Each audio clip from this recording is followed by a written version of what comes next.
tous et merci de nous rejoindre sur Divine Amour TV.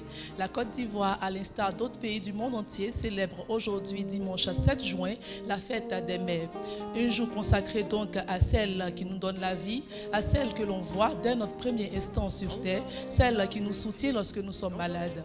Pour parler de la mère, les définitions sont plurielles et chacun y va de sa propre expérience. Et pour vous accompagner durant cette célébration, Divine Amour TV vous propose un plateau spécial à la fête des mères. Un plateau bien garni, de belles et grandes dames sont à mes côtés. Nous allons commencer par la gauche avec la sœur Yvette Nyamke, inspecteur en chef à l'antenne de la pédagogie et de la formation continue à l'inspection d'Abidjan 1, première responsable du ministère catholique des femmes de la communauté catholique Mère du Divin Amour et du MICEF. Bonjour maman. Bonjour, bonjour à toutes les mamans, bonjour à toutes les femmes de grâce, à toutes les femmes de bénédiction. Merci d'honorer de votre présence sur notre plateau. Tout le plaisir est pour moi. Et à vos côtés, la sœur Myriam Delagno-Pascal, docteur en philosophie, licenciée en théologie, enseignant-chercheur à l'Université de la Côte d'Ivoire, responsable du MIRIAS. Bonjour ma sœur. Bonjour et bonne fête à vous aussi. Merci beaucoup, bonne fête à vous également. Merci. Alors, la sœur Mouna Lydie Diarra, cadre de société, consacrée laïque à la communauté catholique Mère du Divin Amour. Bonjour madame. Bonjour ma sœur et bonjour à tous les téléspectateurs. Merci également de votre présence. À vos côtés, la sœur Sonia Koulibaly, cadre de société, membre engagée de la communauté catholique Mère du Divin Amour. Bonjour madame. Bonjour, bonjour à toutes les mamans. Merci d'avoir pris de votre temps. Et on termine avec notre maman à tous, la sœur Hortense Akobé, missionnaire, membre engagée à la communauté catholique Mère du Divin Amour, première responsable du ministère du lundi 1001. Bonjour maman. Bonjour et bonjour à toutes les mamans. Merci beaucoup d'être sur ce plateau. Merci. Alors, comme je l'ai dit tout à l'heure, nous célébrons aujourd'hui la fête des mères. Quel message vous voulez passer à toutes les mères qui nous regardent aujourd'hui? Alors d'abord, je voudrais leur souhaiter une bonne fête des mères, une bonne journée et leur dire que c'est une mission noble vraiment d'être mère. Et je pense que c'est une mission qui va à l'endroit de toutes les femmes. Alors je voudrais que ce soit la fête vraiment de la femme, tout simplement. Et puis leur dire que c'est un grand défi. C'est certes une belle mission, mais c'est aussi un grand défi, un grand défi. Alors il est important qu'elles soient saluées pour le travail merveilleux qu'elles accomplissent. Alors, sœur Myriam, aujourd'hui, les moments sont célébrés. Qu'est-ce que vous avez envie de dire à une mère qui nous regarde? Je voudrais dire à une mère, bonne fête déjà maman chérie. Je me mets dans la peau d'une enfant et je voudrais dire à toutes les mamans qui sont sur le plateau déjà, maman Hortense, maman Sonia, maman Lydie, maman Yvette et vous-même Laetitia, bonne fête des mamans. Merci. Pour moi, aujourd'hui, être mère, c'est une vocation. C'est une vocation humaine, c'est une vocation divine. Et je voudrais dire que les mamans n'attendent pas que quelqu'un les célèbre, qu'elles prennent leurs responsabilités pour se célébrer elles-mêmes de la part de Dieu, qu'elles disent à Dieu merci pour le don de leur féminité, de leur maternité. Et je voudrais dire à une femme ce matin qui vient de se réveiller, qui attend forcément des cadeaux de son mari, c'est bien, il faut en attendre. Je encourage les hommes à le faire, mais que toi-même, en tant que maman, tu te lèves et puis tu dises merci à Dieu pour le fait qu'il t'ait rendu maman. C'est une grâce immense. Il y a des femmes qui n'ont pas d'enfants physiquement, mais qui ne peuvent pas rendre grâce à Dieu pour être maman. Donc je veux inviter toi qui es couché, toi qui attends des cadeaux, une nouvelle voiture, le meilleur cadeau que tu puisses faire, c'est que tu rentres en action de grâce pour la maternité, le fait d'être devenue maman. D'accord. Alors, madame, quel message vous voulez passer aujourd'hui à nos mamans qui nous regardent? Alors pour abonder un peu dans le même sens que la sœur Myriam, je voudrais que les femmes et les mamans, et même celles qui ne sont pas mères directement, nous sommes mères spirituellement également, avant d'être mères physiquement. Alors nous sommes le socle de la société et que rien ne peut se faire sans la femme. Alors il faut que la femme se voie différemment, qu'elle comprenne que c'est elle qui va diriger cette société d'une manière discrète, parce que c'est elle qui est en dessous de tout. C'est elle qui est la mère du président de la République. C'est elle qui est la mère du ministre et de tous ces décideurs. Sans la mère, il n'y a rien qui peut se faire. Et le Seigneur lui-même nous l'a montré en faisant passer notre Seigneur Jésus par une femme. Notre première maman, la très sainte Vierge Marie, à qui je dis bonne fête aujourd'hui également. Je vais m'arrêter là pour l'instant. D'accord. Alors, sœur Sonia. Je dis bonne fête à toutes les mamans. Pour moi, toutes les femmes sont des mamans. Parce que la vie que Dieu donne est la meilleure des vies. Et Ève a été la première, on l'a appelée à juste titre la mère des vivants. Donc une femme est d'abord une mère. Parce que la vie se donne de plusieurs manières. On peut la donner la vie par ses propres entrailles, on peut la donner spirituellement. Et c'est la vie que Dieu donne qui est la meilleure des vies. Alors, maman Hortense Akobé, qu'est-ce qu'on peut dire à une maman aujourd'hui? Ce que je vais dire à une maman aujourd'hui, c'est que Dieu a créé le monde, il a créé le monde et il a fait l'homme, il a créé la femme, il a créé l'homme. Et l'homme a son rôle sur cette terre, la femme a son rôle sur cette terre. Et la femme, elle est pleine de vie, elle donne vie. Elle est au début de la vie et elle est à la fin d'une vie. Je voudrais bénir Dieu de nous avoir donné, de nous avoir fait femmes. Parce que être femme est une grâce. Être femme est une bénédiction. Si Dieu nous a fait femmes, c'est que nous avons un rôle à jouer dans ce monde. Si Dieu nous a fait femmes, c'est que nous avons quelque chose d'important à donner aussi au monde. Je voulais bénir Dieu pour toutes les femmes aujourd'hui, celles qui souffrent, celles qui sont malades, celles qui sont partout dans ce monde, qui crient parce que quelque chose ne va pas. Je voulais dire que Dieu est là pour les bénir, que Dieu les bénisse. Alors, la sœur Myriam l'a dit tout à l'heure, être mère, c'est une vocation. Vous avez dit être mère, c'est une grâce. Est-ce que c'est facile de porter cette vocation? Alors, je voudrais dire que ce n'est pas facile. Ce n'est pas facile de porter la vocation de mère, pour la simple bonne raison que, comme je le disais peut-être à l'entame de l'émission, je cherchais depuis hier un mot à mon sens qui traduirait mieux l'appel de la femme, la vocation de la femme. Et je cherchais le mot qui m'était venu, c'était transmetteur. Transmetteur, et donc j'en ai tiré le féminin, transmettrice. Transmettrice de vie. La femme, elle est transmettrice de vie, transmettrice d'amour et d'affection. Elle est transmettrice de foi, elle est transmettrice d'enseignement, elle est transmettrice de voix, elle est transmettrice d'encouragement, elle est transmettrice de soins. Vraiment, la femme se présente comme une sorte d'émetteur, de canal par lequel Dieu passe pour apporter au monde ce dont il a besoin pour son épanouissement. À partir de ce moment, je pense que le rôle de la mère se présente vraiment dans toute sa réalité.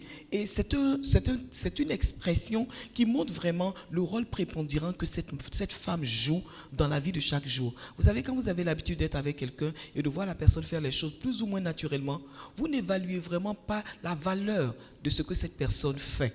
Mais il faut que la personne s'arrête. Il faut qu'elle ne soit pas là pour que vous réalisiez vraiment quelle est la place que cette personne a. Une mère, c'est un canal de Dieu, mais un canal par excellence. C'est cela. D'abord, avant de parler avec vous, sœur Myriam, de ce canal d'expérience, en tant que religieuse, comment vous célébrez cette fête? Je célèbre cette fête, merci Laetitia, je célèbre cette fête avec beaucoup d'actions de grâce. Vous savez, la Bible dit en Proverbe chapitre 31, verset 30, la femme qui craint l'Éternel, voilà celle qu'il faut féliciter. En tant que femme qui a consacré sa vie à Dieu, eunuque pour le royaume, précisément comme dit Isaïe, le célibat pour le royaume de Dieu, je suis une femme, j'ai tous les éléments de la féminité en moi. Donc, l'offrande de ma vie, c'est une offrande d'oblation. Mais ça ne veut pas dire que je ne suis plus une femme. Je n'exerce pas ma fonction génitale et sexuelle en tant que telle, mais elle est offerte à Dieu. Et donc, cette offrande est faite pour que je sois une mère spirituelle, pour mettre en valeur ma maternité. Vous savez, les consacrés, ce sont les poteaux indicateurs du royaume. Et j'ai coutume de dire dans une anecdote, quand je prêche, je dis aux hommes et aux femmes, je dis aux femmes surtout, prêchez l'évangile à vos enfants et à vos maris. Parce que si vous ne prêchez pas l'évangile, que c'est moi, Myriam, qui ai prêché l'évangile, dans mon appartement que le Christ allait préparer au ciel, vos maris seront sur mon balcon. Et on va vous faire coucou. Et vous serez malheureusement jalouse. Parce que la Bible dit qu'au ciel, il n'y a pas de mariage. C'est ici-bas qu'il faut se sanctifier. On devient comme des anges. Donc nous, en tant que consacrés, nous sommes comme des anges. Aujourd'hui, moi, j'ai plein d'enfants spirituels parce que je les ai enfantés à la vie divine. Je les ai enfantés au Christ. Je suis une mère comblée. Et vous, mes enfants qui me regardez, je vous attends. Voilà. Je suis une mère comblée parce que j'ai pu découvrir, les derniers mois après le Cénacle, une maman, une mère de famille, qui a 4 enfants, m'appelle parce qu'elle a suivi les audios, les vidéos, elle me dit, vous êtes ma mère. Elle pleure en me disant que je suis sa mère, moi qui n'ai pas enfanté. Je suis sa mère, pourquoi? Parce que je l'ai emmenée à la vie de Dieu. Donc vous voyez, je veux vraiment dire bonne fête aux religieuses, aux consacrés, parce que, et nous inviter à la douceur. Je veux vraiment que nous les consacrés, nous sommes les visages aussi de la Vierge Marie. Je veux nous inviter, nous encourager à être douces, à être souriantes, à être religieuses. Il y a une des jeunes filles qui me disait, ah, sœur Myriam, vous les religieuses, vous n'êtes pas très souriantes la plupart du temps. Et voilà, peut-être parce que comme vous n'avez pas d'enfants là, c'est pour ça. Je dis non, pas du tout. C'est une erreur. C'est peut-être la rigidité de nos fonctions, on s'occupe des internats, etc. Mais sinon, on est rempli de douceur. Mais le temps que nous sommes en train de vivre, c'est le temps où on doit manifester plus de douceur, plus de tendresse envers les enfants. Je veux encourager les religieuses qui s'occupent des internats des enfants, qui s'occupent des écoles, à manifester le taux plein de tendresse qui est en elles. Si tu es une religieuse que tu me regardes, que tu suis cette émission, bonne fête à toi. Mais dans l'exercice de ta fonction, il faut manifester la tendresse. Il faut beaucoup sourire aux enfants. Parce que les enfants, ils sont marqués dès leur enfance. Quand vous êtes dans les internats des enfants, les enfants, ils vont garder une image de vous. Donc, souriez beaucoup. Soyez des mères pour ces enfants. Les mères spirituelles pour ces enfants. Accompagnez-les. Voilà. D'accord. Alors, tout à l'heure, vous parlez de la prière que les femmes devaient prêcher de l'évangile à leurs enfants et également à leur mari. Quels sont d'autres critères qui reviennent pour être une bonne mère, une bonne épouse? Je vais laisser la parole. Je voudrais dire que là-dessus, le premier critère, c'est la disponibilité. Ce qui fait la particularité d'une mère, c'est qu'elle est disponible. Elle est disponible pour prendre soin de son enfant. Elle est disponible pour enseigner l'enfant. La Bible dit clairement, ne rejette pas l'enseignement, l'instruction de ton père et ne méprise pas l'enseignement de ta mère. C'est-à-dire qu'il y a une différence entre l'instruction et l'enseignement. Parce que l'instruction, elle est théorique, mais l'enseignement, c'est pratique. Donc, c'est la mère qui enseigne à l'enfant les choses pratiques. Le père peut dire, je veux voir dans l'enfant une certaine honnêteté. Mais c'est la mère qui montre à l'enfant le chemin pour aller dans l'honnêteté, pour marcher dans l'honnêteté. Voilà la différence entre l'enseignement et l'instruction. L'instruction peut être une connaissance, mais la pratique, c'est ça qui est l'enseignement. Et je pense qu'il est important que les mères réalisent cette noble tâche à laquelle le Seigneur les a appelées. Et puis comprennent que le fait que nous soyons disponibles pour nos enfants, parce que c'est le premier critère, disponibles pour nos enfants, ça nous permet de voir dans l'enfant ce qu'il y a de bon. D'emmener l'enfant à détecter les bonnes choses que Dieu a mises en lui, ses dons, ses talents, c'est-à-dire la vision même de Dieu pour l'enfant. À telle enseigne que, justement, quand on voit la vision de Dieu, quand une mère découvre la vision de Dieu pour son enfant, mais justement, elle aide l'enfant à développer cela et à entrer pleinement dans le projet de Dieu. Il est important que les mères s'en rendent compte et qu'elles comprennent qu'on ne peut pas vivre sa vie avec son enfant, juste en le regardant pousser. Là, on est en train de l'élever. On n'éduque pas. Il faut comprendre qu'il ne faut pas élever les enfants, il faut les éduquer. L'éduquer, c'est lui montrer une voie. Et pour éduquer cet enfant, qu'on le veuille ou non, la mère manifeste vraiment cette disponibilité pour aider l'enfant à aller dans le droit chemin. Je voudrais ajouter quelque chose à ce que la sœur Yvette Nyamke vient de dire. Elle a dit que la mère est une transmettrice. À sa suite, je dirais que être mère, c'est un environnement. La maternité est un environnement de vie. Quand on dit Ève est la vivante, ça veut dire que la mère crée l'environnement de la vie. La vie humaine et la vie spirituelle. Quelles que soient les mamans qui nous regardent, quelle que soit ta religion, tu dois être l'environnement qui donne la vie. Parce que tu peux être une maman, tu peux avoir le genre féminin et puis ne pas apporter la vie. Tu es dans un autre genre. Donc la mère, c'est celle qui est l'environnement de vie, qui crée l'environnement spirituel, matériel, éducationnel, pour que son enfant pousse et devienne quelqu'un. D'accord. Alors, sœur Sonia, tout à l'heure, parlait de transmission. Comment vous, à votre niveau, vous transmettez vos valeurs à vos enfants? C'est vrai ce que la sœur Myriam a dit. Une mère, c'est une courroie de transmission. Avant de transmettre, il faut d'abord être s'équiper soi-même. Et moi, je pense que une mère doit se télécharger en elle tout le potentiel de la grâce de Dieu afin de pouvoir le déverser dans la vie de chacun de ses enfants. Non seulement ses enfants biologiques, mais ses enfants spirituels. Parce qu'une mère, comme Ève, est la mère des vivants, la mère de tous les enfants qu'elle rencontre sur son chemin. Donc, à mon niveau, vous m'avez posé la question de savoir comment je transmets vos valeurs, vos enfants. J'aurais voulu que mes enfants soient là pour répondre à cette question, mais je pense qu'ils sont servis. Je pense qu'ils sont servis parce que je mets un point d'honneur à transmettre ce qui vient de Dieu. C'est tout ce qui est inspiré de Dieu que j'essaie de transmettre parce que c'est ce qui est authentique, c'est ce qui est vrai, c'est ce qui donne force à la vie, c'est ce qui fait grandir, c'est ce qui épanouit et c'est ce qui permet à chaque enfant d'être une borne pour un poteau, un panneau pour les autres. Parce qu'un enfant qu'on éduque, lui-même dans son environnement, il duplique cela. Donc quand vous éduquez votre enfant, que vous l'emmenez à l'école, il est vu différemment. On va appeler votre enfant ma soeur, mon pasteur, parce que vous lui avez communiqué une grâce d'éducation qu'il va dupliquer ailleurs. Alors moi, je voudrais ajouter quelque chose à ce que dit la sœur Sonia. Généralement, on a l'impression que quand un enfant prend un droit chemin, c'est arrivé de manière accidentelle. Mais je voudrais dire que non, ça n'arrive pas de manière accidentelle. Ça dépend de la semence qu'on sème dans l'enfant. Là, parce que nous sommes tous des terres et nos enfants sont des terres et je dirais même des chairs en jachère.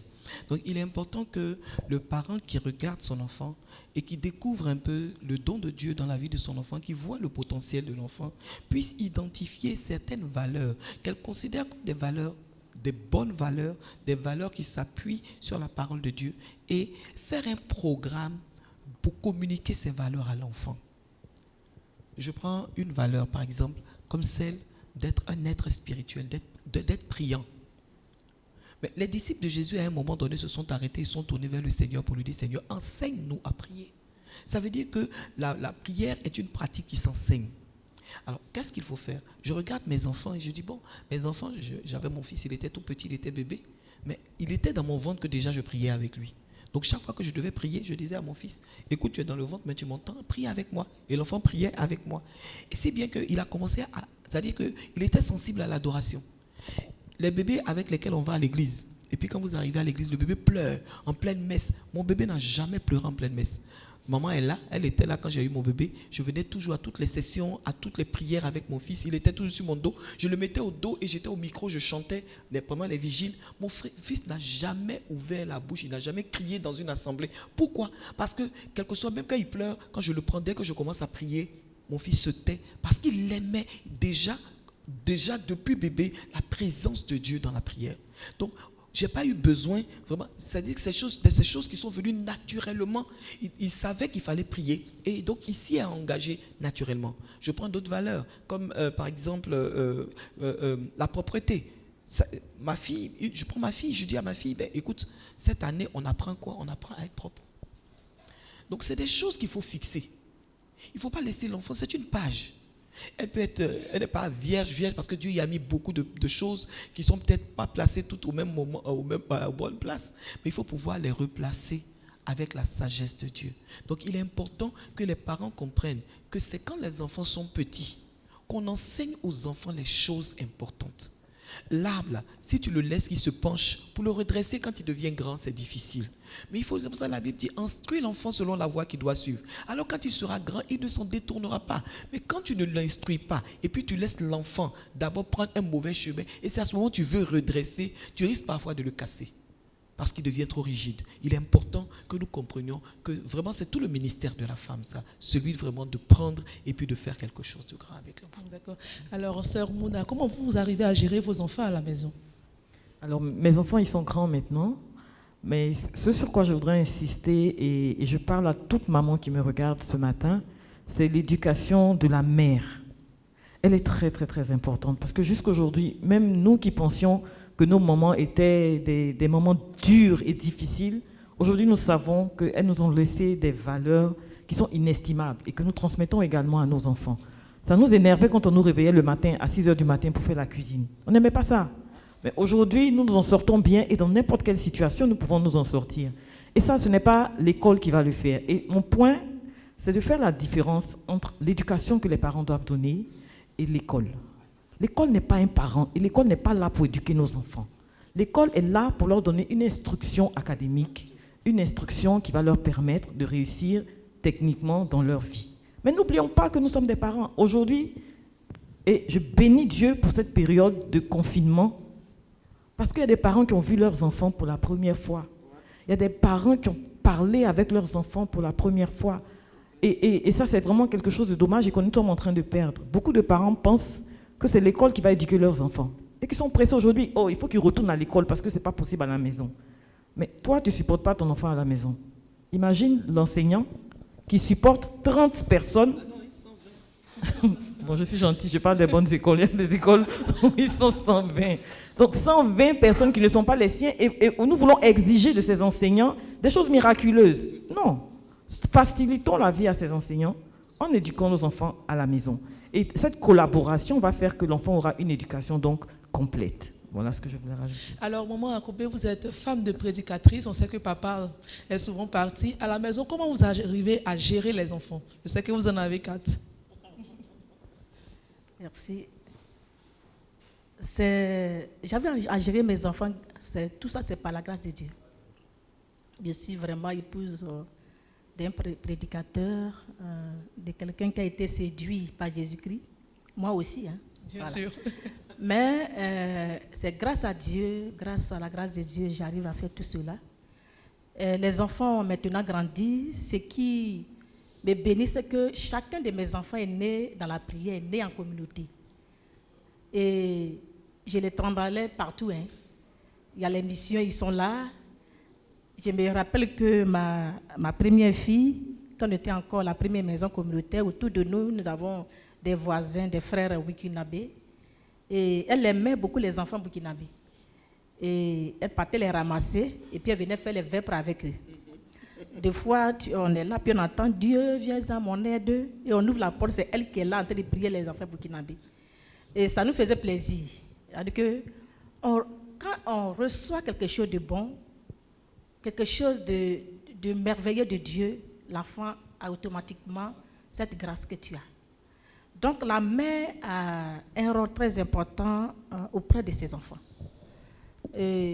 Aujourd'hui, on a des enfants un peu, on dit les enfants difficiles, les enfants sont ceci, mais ce n'est pas les professeurs d'école, les maîtres, des enseignants à l'école, mais c'est la mère à la maison. Il y a le père aussi, mais la mère a un grand rôle à jouer auprès de ses enfants.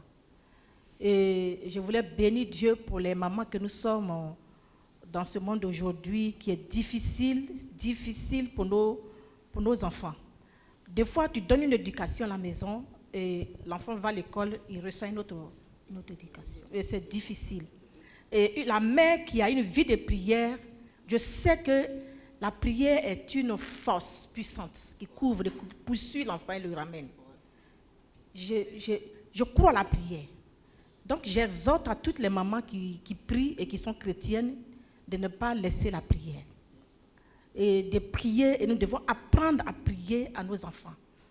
Pas les forcer, les exhorter à la prière, les exhorter à avoir un bon comportement au dehors aussi tout.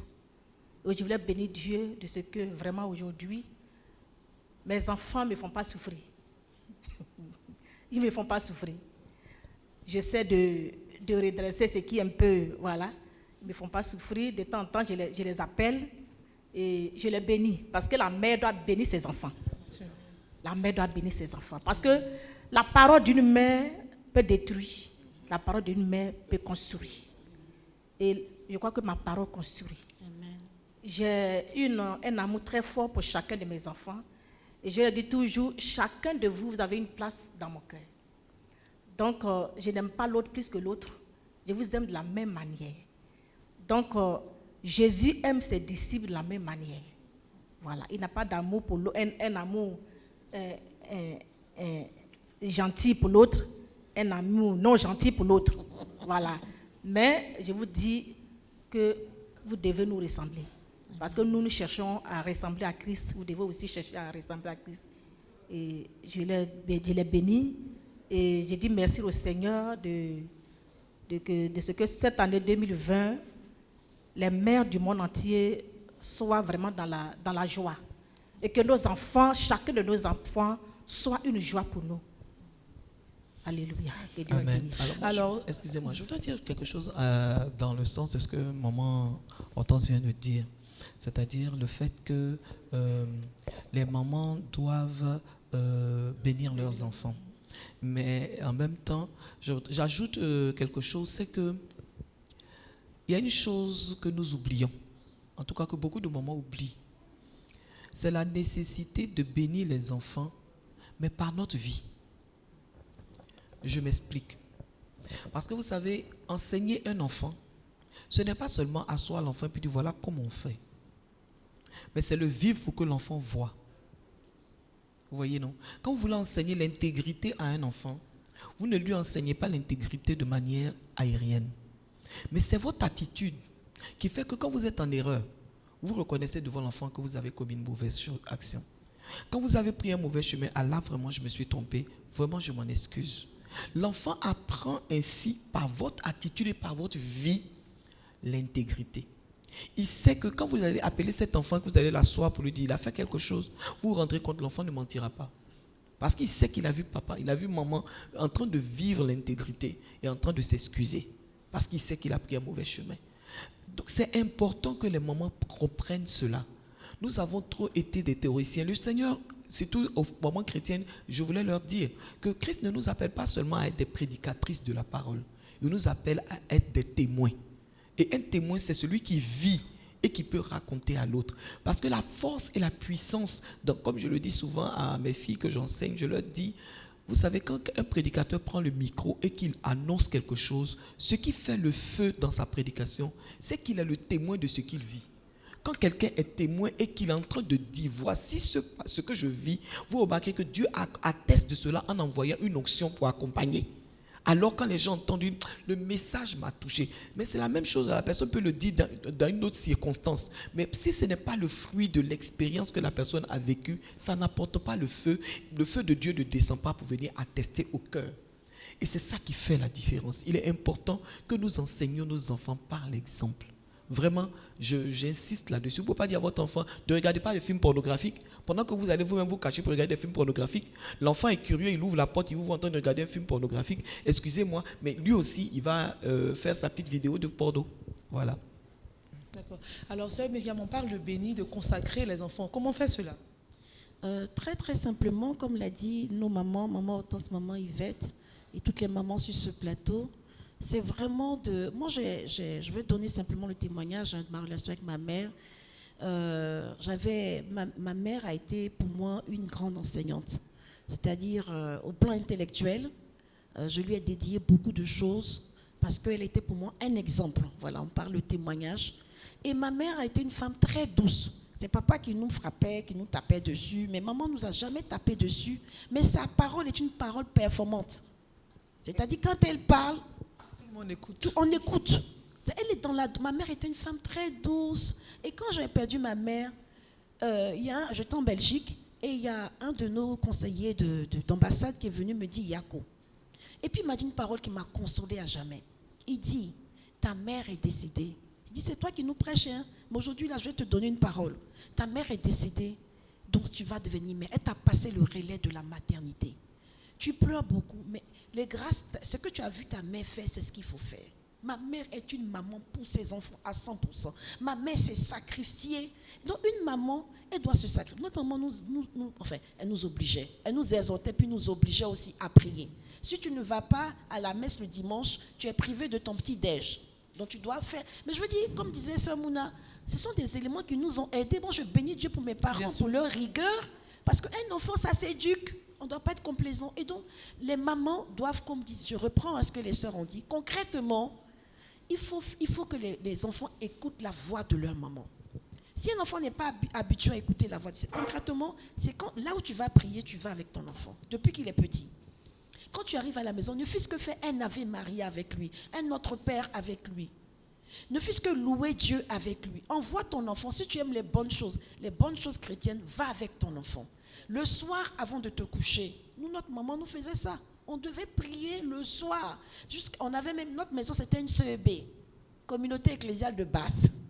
Les prêtres même à l'époque venaient dire la messe à la maison. Mais tout ça, ça nous a aidés. Aujourd'hui, moi, je suis religieuse, mon frère est prêtre. Il y a un autre frère qui est membre d'une communauté nouvelle, reconnue depuis plus de 40 ans.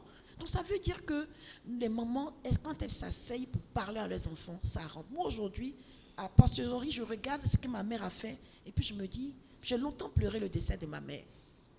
Mais grâce à Dieu, Dieu m'a donné d'autres mamans. Voilà. Alors, à présent, je voulais qu'on jette un regard aujourd'hui sur la jeune génération. Vous avez dit que les mamans sont des transmissions, transmettent des valeurs, tout ça. Quel est le regard aujourd'hui que vous jetez aujourd'hui sur les nouvelles mamans, les jeunes mamans, disons? Alors, je dirais qu'aujourd'hui, il y a deux balances. Il faut être vrai, il y a deux balances.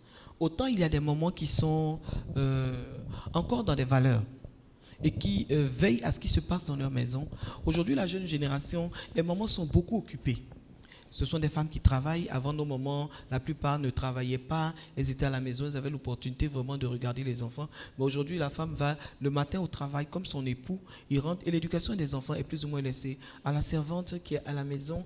Et quand on arrive du travail, même avec la bonne volonté, on est fatigué. Bon, il y a d'autres paramètres qui rentrent en ligne de compte. On est fatigué, on est épuisé. Si bien qu'il y a un regard que la maman porte sur ses enfants qui est moins vigilant que celui de l'époque ancienne.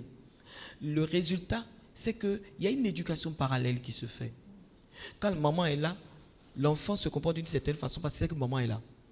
Mais pendant que maman n'est pas là, il y a la servante et il y a la télévision, où il n'y a pas de filtre.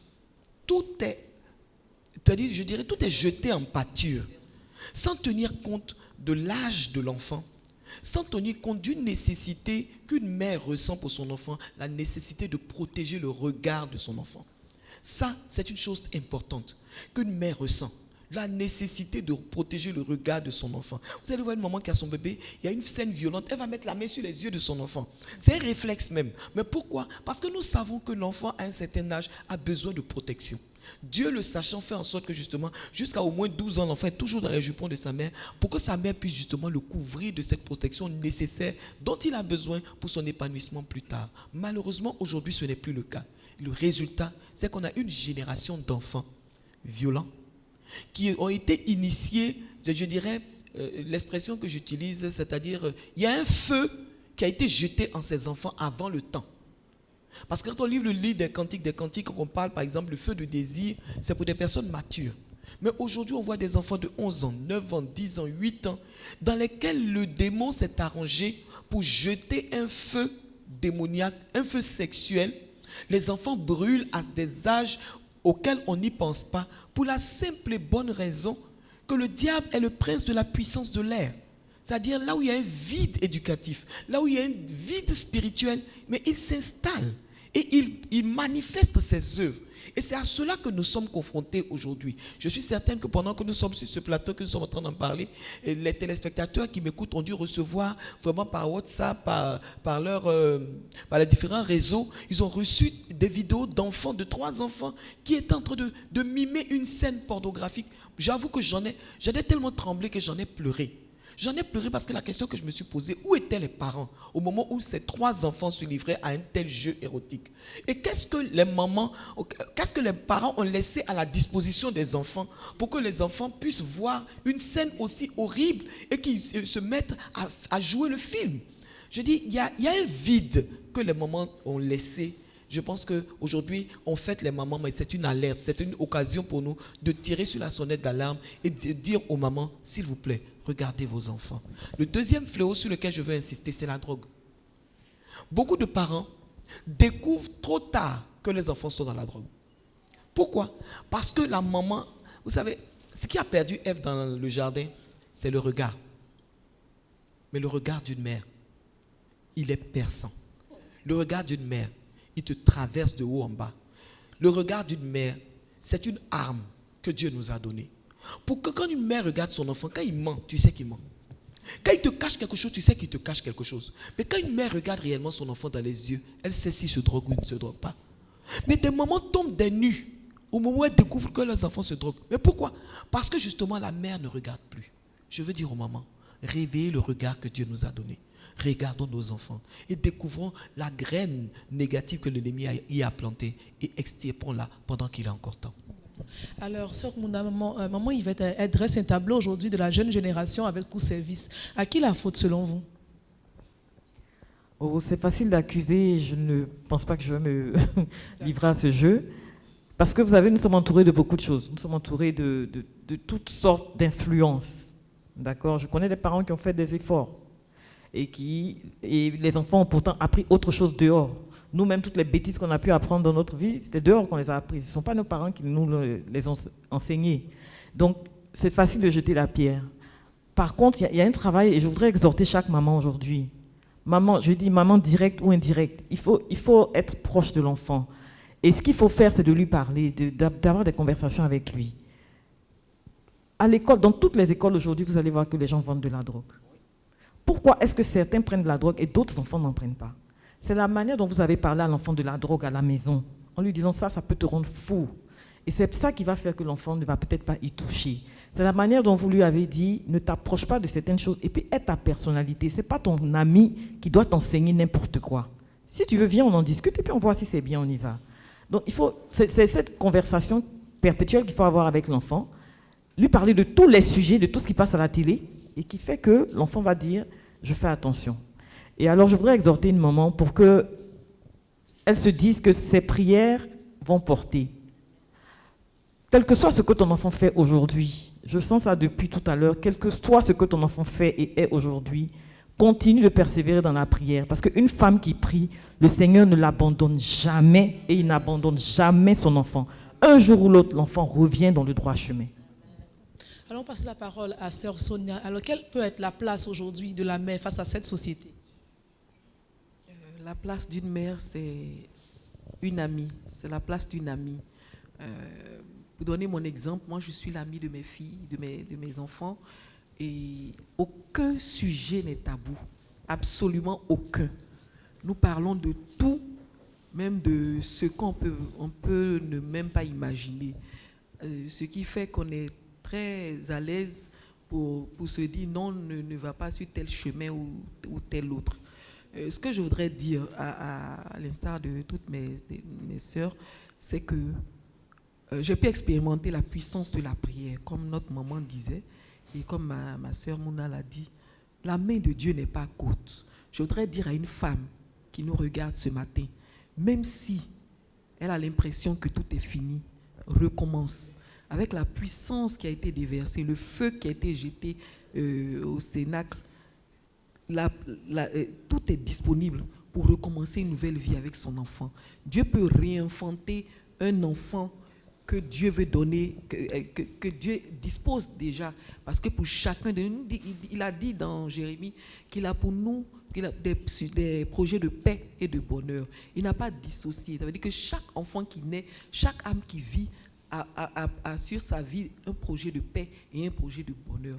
Il faudrait récupérer ce projet-là, reconstruire ce projet-là avec l'assistance du Saint-Esprit, avec l'aide de Dieu. Et je crois qu'on aura des témoignages en cours. Dieu est fidèle. Amen.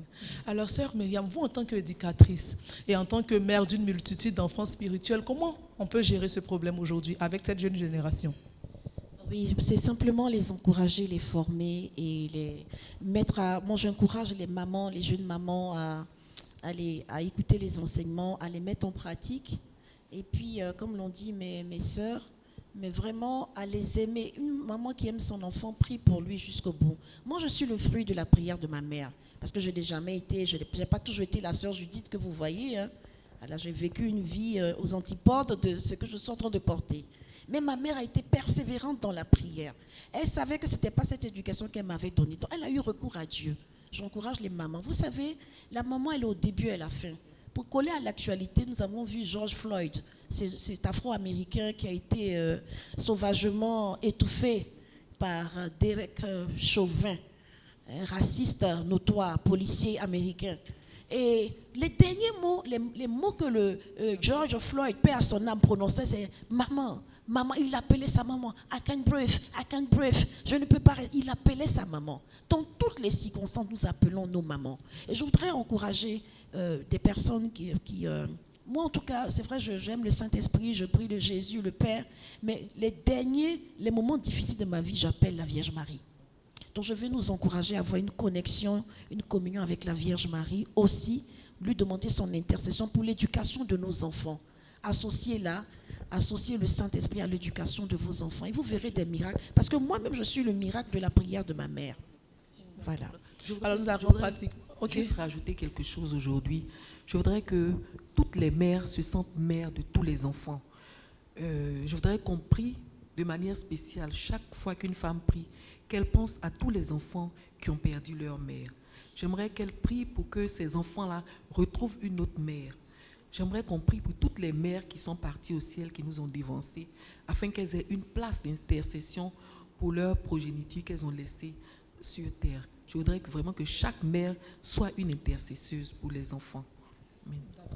Nous arrivons pratiquement au thème de cette émission. On va faire un dernier tour de table pour que chacune puisse donner une recette ou un conseil qu'elle a pu utiliser aujourd'hui pour engriffer la réussite d'une famille.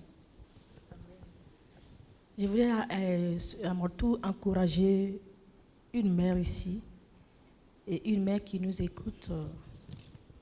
Que tant que la vie continue, il y a l'espoir. Et que avoir un enfant, avoir des enfants, est une grâce de la part de notre Dieu. Et que la mère que nous sommes, les mères que nous sommes aujourd'hui, nous sommes comme un panneau indicateur pour nos enfants. Nos enfants sont pour nous des joies et des bénédictions. Et que maintenant et toujours, que chacune de nous, les mamans que nous sommes, nous puissions prendre nos enfants avec nous. Nous puissions les éduquer comme on veut. Nous puissions les éduquer avec la parole de Dieu. Nous puissions prier pour nos enfants. Nous puissions les encadrer pour qu'elles soient les femmes et les hommes de demain. Que Dieu nous bénisse. On passe à la sœur Sonia pour son mot de fin. Je voudrais dire merci pour cette opportunité que vous nous donnez de bénir les femmes, de dire aux femmes qu'elles sont des personnes vaillantes, que le monde a besoin d'elles, le monde compte sur elles. Merci. Alors, je voudrais dire merci à mes enfants, ceux que j'ai mis au monde, à tous mes enfants spirituels. Je voudrais leur dire merci d'être ce qu'ils sont pour moi. Je les aime très fort.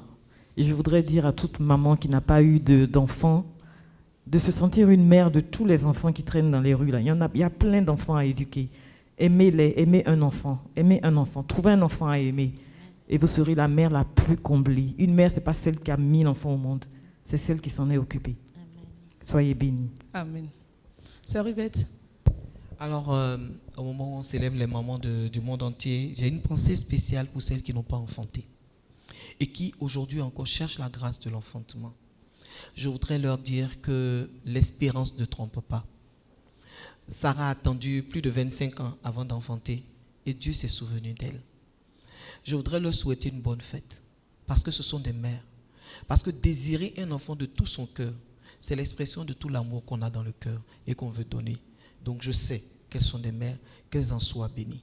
Je voudrais avoir une pensée spéciale également pour toutes les mamans qui ont été abandonnées par leurs enfants parce qu'on leur a dit que leur maman est sorcière, elle est ceci, elle est cela, et qui pleurent aujourd'hui et qui se tapent le ventre et qui se disent la maternité que j'ai eue est une maternité maudite. Je voudrais leur dire qu'il n'y a aucune maternité maudite. Je voudrais leur dire qu'elles sont bénies de Dieu et que Dieu leur a fait une grâce extraordinaire. Qu'elles bénissent Dieu et qu'elles prient pour ces enfants-là parce que je sais que leur prière est puissante. Je voudrais également me souvenir de toutes les mamans malades qui sont à l'hôpital et qui n'ont peut-être plus les moyens parce que leurs enfants, ou bien des femmes qui ont fait un seul enfant dans leur vie et qui ont perdu cet enfant-là et qui aujourd'hui sont dans les pleurs. Je voudrais leur dire que c'est leur fête à elles aussi, que le Seigneur se souvienne d'elles, que sa grâce et sa faveur les accompagnent tout au long de cette journée et qu'il met sur leur chemin d'autres enfants, de sorte que ces enfants les aiment d'une manière particulière.